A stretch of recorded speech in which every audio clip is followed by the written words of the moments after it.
Cyberpower Fangbook for SK-X17 review. Design.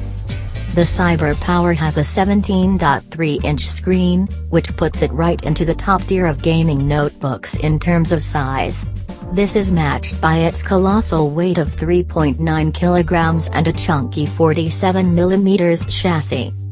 The Fangbook's size and weight mean I'd want a sturdy backpack to use when lugging this machine to LAN parties.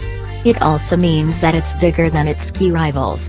The Acer Predator 17 and XMGU706, both reviewed recently, weigh about the same as the Cyberpower, but both of those are almost a centimeter slimmer.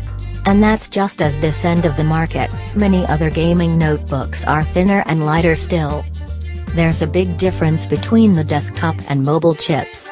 The Fangbook's desktop version has 5.2 billion transistors and 2048 stream processors, a clock speed of 1126 MHz and a massive 8 GB of 1753 MHz GDDR5 memory.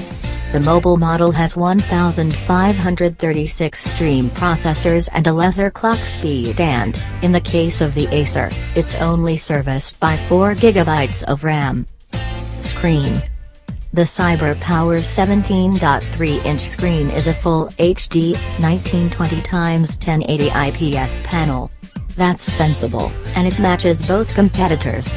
The pixel count means games will look sharp enough, but it's not high enough to prove taxing on the graphics core.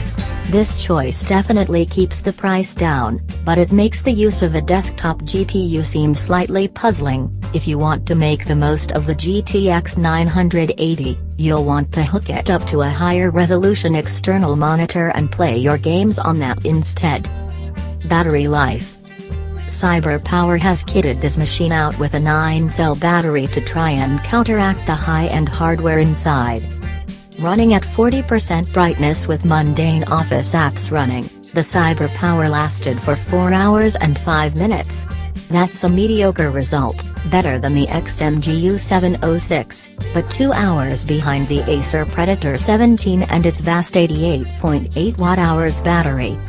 Performance.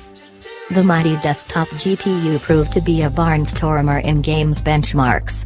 Crysis 3 is the toughest test here, but the Cyberpower swatted it aside with an average of 71 FPS, far better than the Acer and XMG machines, which averaged 56 FPS and 57 FPS respectively. That's a great start, and the Fangbook bolstered its slate of results in Battlefield 4. Its average of 87 FPS was 20 frames ahead of the Acer, and further ahead of the XMG. The Fangbook then averaged 82 FPS in BioShock, miles beyond the 69 FPS of the XMG.